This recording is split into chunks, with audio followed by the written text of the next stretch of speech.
Well, we're not stopping. I do have my winter coat that's been arrived from Florida, so I had that on coming in today. And we have other layers we're going to need to. I know it's going to get even colder, and we're showing up. I mean, Donald Trump, I guess, has phoned it in. He's just going to be hanging out down in Mar-a-Lago. I'm sure it's probably 75 degrees there. We're going to be in the negative temperatures, talking and making the case to Iowa voters all the way through Monday night. I think that's what you need to do.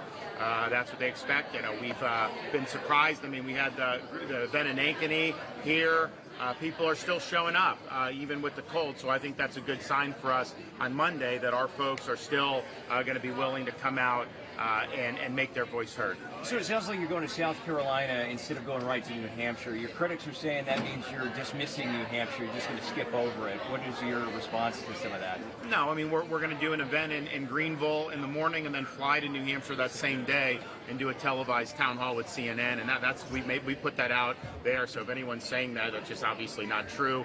And then we're going to be doing a lot of stuff in New Hampshire. Hopefully that WMUR debate on the Thursday, but we'll be in New Hampshire doing our own town halls most likely all day Wednesday. But we are doing South Carolina to do that morning because people are, she tried to say on the stage that we're not, we've got a massive organization there. We've got a great ground game in New Hampshire too.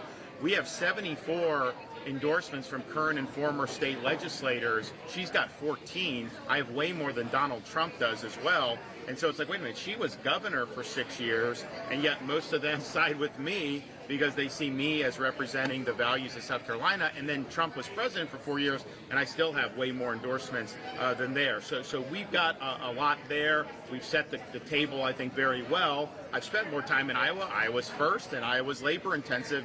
And what we've done in Iowa will pay off Monday, given the conditions and everything like that. So we're going to be in both, and we will be in Nevada too.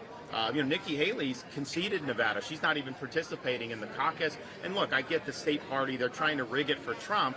But as a candidate, you've got to navigate that stuff, and you got to compete. You're trying to accumulate delegates. Why would you forfeit any opportunity to accumulate delegates? So we'll do Nevada as well. When we'll get out there, whether probably not before the New Hampshire primary, but we'll definitely be in Nevada as well. So we're doing it right. It's all about the accumulation of delegates. People don't realize Iowa, I think they have like twice as many delegates as New Hampshire. Obviously, South Carolina is a pretty good haul as well. So that's the name of the game, compete for those delegates and accumulate it. Last question. Governor, do you believe former President Trump when he says that he won't have time for political retribution if he is elected? What I think is Donald Trump, he's running for his issues. There was some of our volunteers were knocking on doors, and most of the doors who aren't for us were deciding between me and Trump, seemed to be where most of them were at. And, one sentiment that they heard as to why some folks may be leaning toward me is because they say, in 2016 he was running on America First. Now his motivation seemed to be about him and his issues more than anything else, and that kind of trumps. Because if you run in 16 saying drain the swamp, now you're running in 2024 saying you're going to build the FBI, a big, beautiful, billion-dollar-plus headquarters right in the center of the swamp. That's not draining the swamp. That's that. So that's his focus. If he would be the nominee, the focus will be on the legal issues, the criminal trials, any criminal convictions, January 6th, all that plays into the Democrats' hands, that plays into Biden's hands, or whoever they end up running if it's not Biden. And I've been saying, I debated Newsom because I think we should be prepared as Republicans that it's someone else. If I'm the candidate, the election's going to be about me holding them accountable for their failures at the border, failures on China, failures on inflation, failures on energy, all these things.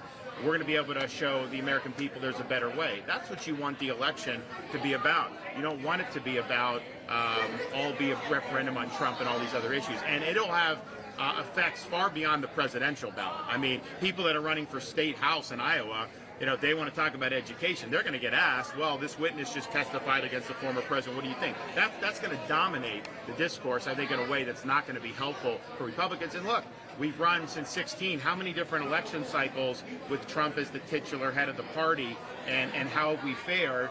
Not good. How did we fare when the election was being led in Iowa by Governor Reynolds? Tremendous. How did we fare in Florida when the election was being run by me and led by me? Tremendous. So Republicans